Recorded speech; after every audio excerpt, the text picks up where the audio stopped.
Hello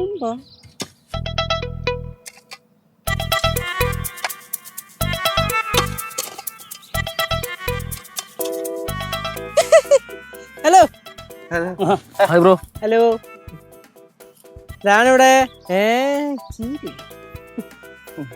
നിങ്ങൾ Shibu റോക്സിന്റെ friends ആണോ? ആരായി ഷിബു റോക്സ്? അറിഞ്ഞൂടാ. അത് നമ്മുടെ ഒരു ഫ്രണ്ടാ. അപ്പൊ നിങ്ങൾക്ക് അറിയാവുന്ന ഞാൻ ചുമ്മാ ചോദിച്ചു നോക്കിയതാ. രക്ഷോട്ട്. പിന്നെ ഇവിടെ എന്താണ് പരിപാടി നിങ്ങള്? ആഹാ, പാറമടയിലെ വെള്ളം മൊത്തം നിങ്ങൾ തന്നെ ഊറ്റി തീർക്കൂ. പാറമടയിലെ വെള്ളം കിട്ടിയാൽ ഈ സിറ്റിയിൽ ചൂട് കൂടും. അതെങ്ങനെ? പ്രകൃതി അങ്ങനെയാ ബ്രോ. ഈ പാറമടയോടെ ഉള്ളതുകൊണ്ടല്ലേ ഈ പച്ചപ്പല്ലോടെ നിലനിൽക്കുന്നത്. അറിഞ്ഞൂടെ? Correct, correct. നിങ്ങൾ ഈ പ്രകൃതി സ്നേഹികളാണല്ലേ? നമ്മൾ പ്രകൃതി സ്നേഹികളാ. കണ്ടപ്പോ തോന്നി.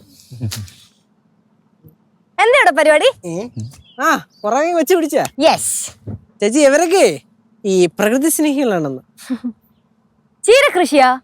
അതെ, ഞങ്ങൾ ഈ ബാംഗ്ലൂർ IT കമ്പനി ജോലി ചെയ്തോണ്ടിരുന്നതാ. ജോലി ചെയ്യുന്നില്ല? ഞങ്ങളതൊക്കെ വിട്ടു. ഇപ്പം അതൊക്കെ വിട്ടിട്ട് ഇപ്പൊ എന്തിനാണ്? ചീര കൃഷി കണ്ടില്ലേ? നല്ല നാടൻ ചീര. ഓഹോ, അപ്പൊ നിങ്ങളാണല്ലേ ഈ പറമ്പിൽ കോഴി മുട്ടയിട്ട് വെച്ചേക്കുമ്പോൾ അവിടെ എവിടെയൊക്കെ ചീരയിട്ട് വെച്ചേക്കണേ? അതെ ബ്രോ, ഞങ്ങളൊരു സോഷ്യൽ സർവീസ് നടത്തുന്ന ഒരു ചെറിയൊരു സംഘടനയാണ്. സംഘടനേ? ഈ നഗരത്തിൽ ചൂടായതുകൊണ്ടേ 5 വർഷം കൊണ്ടൊരു 5000 മരങ്ങളെങ്കിലും നടാനാണ് ഞങ്ങളുടെ നിലവിലുള്ളൊരു പ്ലാൻ.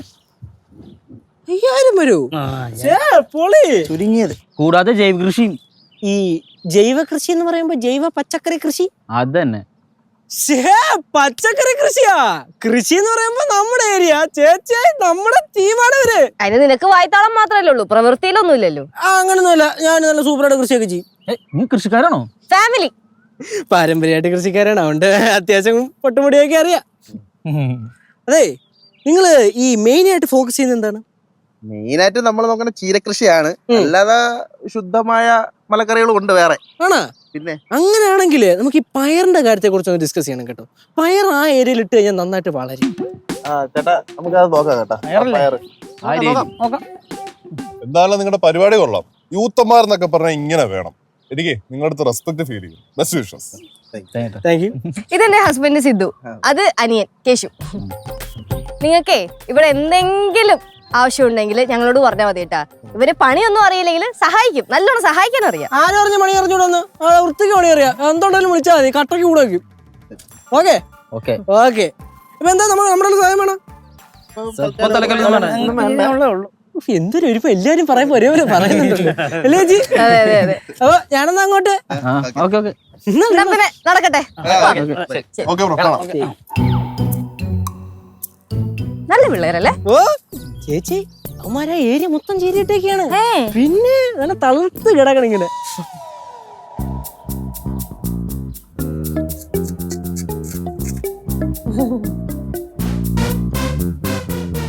അതെ, എപ്പോഴും ബിസ്ക്കറ്റ് മാത്രം നിന്നോണ്ടിരുന്നാ പറ്റത്തില്ല. കഞ്ഞിയും ചോറും ഒക്കെ കഴിക്കണം. അതൊരു എനർജിക്ക് വേണ്ടി കഴിക്കുന്നതല്ലേ? എന്തോ കഞ്ഞിയും ചോറും? അല്ല, ബിസ്ക്കറ്റ്. ആ, എപ്പോഴും ബിസ്ക്കറ്റ് ഉണ്ട്. എത്ര ബിസ്ക്കറ്റ് ഉണ്ട്? ഇത്രയും കഴിച്ചാൽ മതി. ഇത് വെച്ചേര്, പിന്നെ കഴിക്കാം. ഹായ്. നിങ്ങൾ എത്തിയോ? കല്ലു എന്തിയോ? കല്ലുവിനെ കൊണ്ടുവന്നില്ലയോ? ഇപ്പൊ വരും. അവിടെ കുറെ ഫ്രണ്ട്സിനെ കിട്ടിയപ്പോഴത്തേക്കും അവരുടെ പുറകെ. അല്ല, നിങ്ങൾ വന്നിട്ട് കുറെ നേരമായോ? കുറച്ചു നേരം ആയോളൂ. ഞങ്ങൾ ഒന്ന് കയറിയപ്പോഴേ ആ പാറമടയുടെ അങ്ങോട്ടേക്ക് കുറച്ച് പിള്ളേര് പോകുന്നു. അപ്പൊ ഞങ്ങൾ അവരുടെ പുറകെ പോയി. അവിടെ എന്താ സംഭവം എന്ന് അറിയണമല്ലോ. നോക്കിയപ്പോഴേ ചീരകൃഷി. ആ, അത് ഞാനും കണ്ടായിരുന്നു. കൊറേ ചീര ഉണ്ടെന്നേ. നല്ല പയ്യന്മാരാട്ടോ. ഓ, അത്ര നല്ലതായിട്ടൊന്നും എനിക്ക് തോന്നിയില്ല. അമ്മ, അമ്മ, അമ്മ കടുത്തത് കിട്ടിയാ?